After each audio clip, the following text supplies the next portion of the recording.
Welcome to I Tell Story channel. Tonight, let's dive deep into a story that just might keep you awake until morning. The Descent into Her Heaven. I am Elias Voss, once a historian with access to the Vatican's secret archive, now a man undone by the truths I uncovered. The documents of Father Maximus Vasquez, detailing his confrontation with the heretic Talia and his journey across the obsidian bridge into hell, have consumed me. His final account, ending with his descent into Queen Araceli's castle, was the last I shared. I thought it concluded his torment. I was wrong. A third manuscript, its pages warped and smelling of ash, surfaced in the archive's deepest vault. Its words have infected my dreams, turning my nights into visions of yellow lakes and shadowed halls. I transcribe this final chapter now, my hands unsteady, knowing I've ventured too far into truths that hunger for more than my sanity. This is Vasquez's story, but it's also mine, for the shadows that stalked him have found me, and I fear I'm next. The air grew colder as I neared the castle's gate, despite the boiling yellow lake threatening to spill onto the obsidian bridge. I tightened my cloak, its edges fraying from the heat, and jogged faster. The gate loomed just a few hundred feet ahead, its iron portcullis raised like an open maw. Every few steps, I glanced at the lake, dreading the return of the corpses that had dragged the spider-like figure to its doom. Their scalded hands and melted eyes haunted me, their victims' shrieks echoing in my ears. I shuddered, imagining myself submerged in that rancid water, my screams joining theirs. But the lake was still, the corpses gone, whether distracted by their prey or because I'd crossed some unseen boundary, I didn't know. I whispered thanks to God, though my faith felt fragile in this place.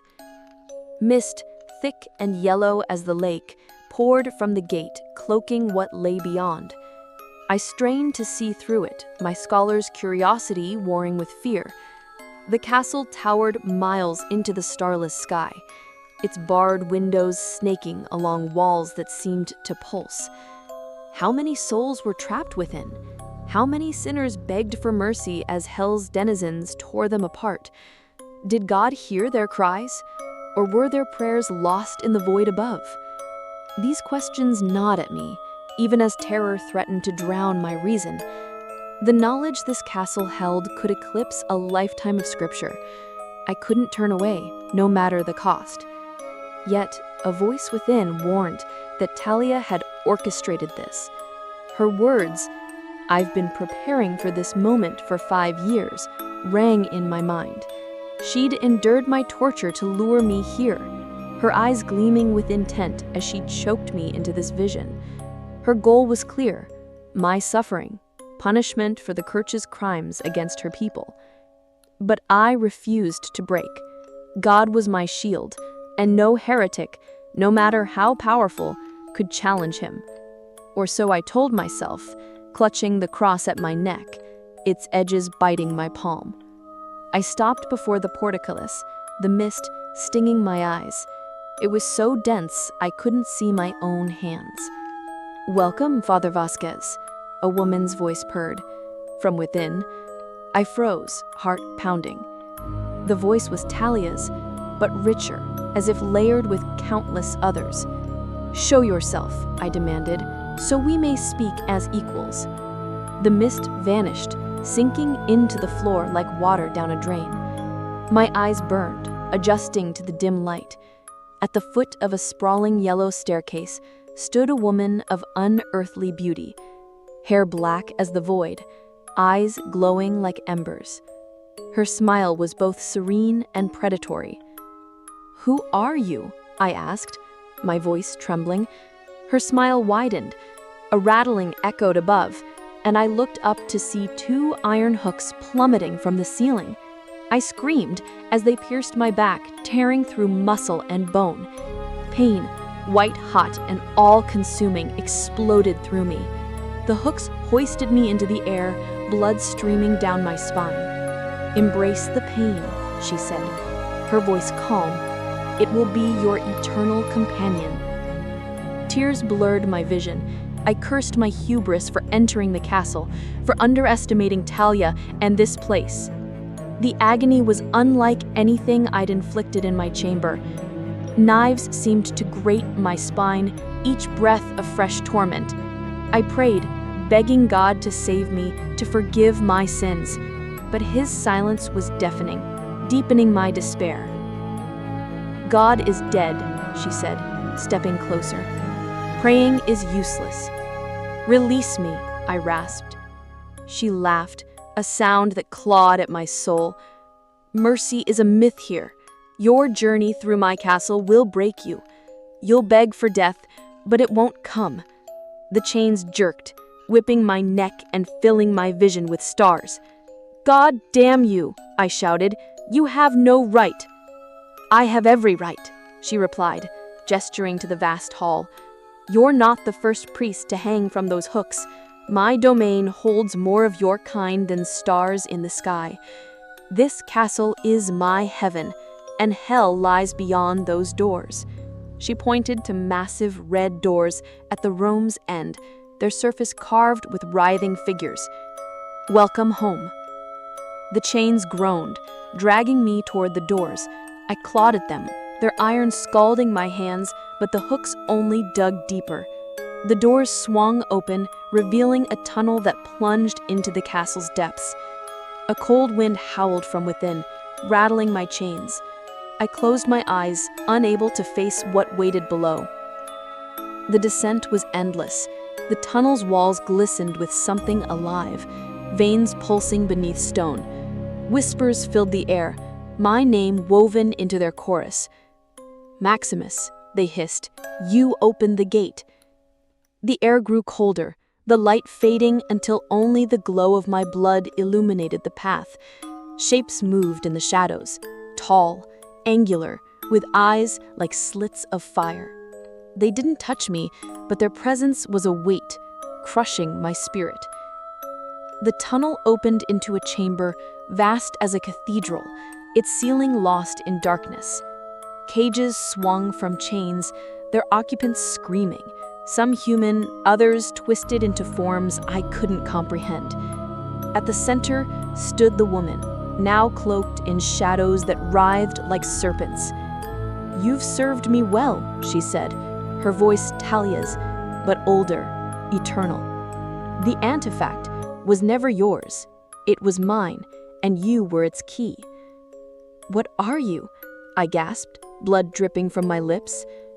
"Queen Araceli," she said, stepping into the light. Her face was Talia's, but her eyes burned with ancient malice. The antifact glowed in her hands, its symbols pulsing. I saw Barcelona fall, its streets choked with ash, the sky torn open. I saw myself, a pawn in a game centuries old. "Stop!" I screamed, but the chains tightened, hooks tearing deeper. Araceli laughed, her voice shaking the chamber. "There is no stopping what you began. The gate is open, and my reign spreads." The floor split, revealing a pit where the yellow lake boiled, its fumes choking me. Corpses rose from it, their melted eyes fixed on me. "Join them," Araceli said, and the chains snapped. I fell, the lake rushing up to meet me. Its heat seared my skin, but I didn't sink. Hands, hundreds, thousands, grabbed me, pulling me into the water. Their touch was fire and ice. Their voices, my own sins, screamed back at me. "You did this! You damned us all!" I thrashed, but there was no escape. Time dissolved, each moment an eternity of pain. I awoke in my chamber, sprawled on the floor. The chalice lay shattered, its pieces glinting like eyes. Talia, or Araceli, was gone, her chains empty. My back bled, wounds mirroring the hook's marks. I wrote frantically, my quill breaking under the pressure. The antifact was a lie, a trap. I'd opened hell, and it wasn't just a vision. It was here.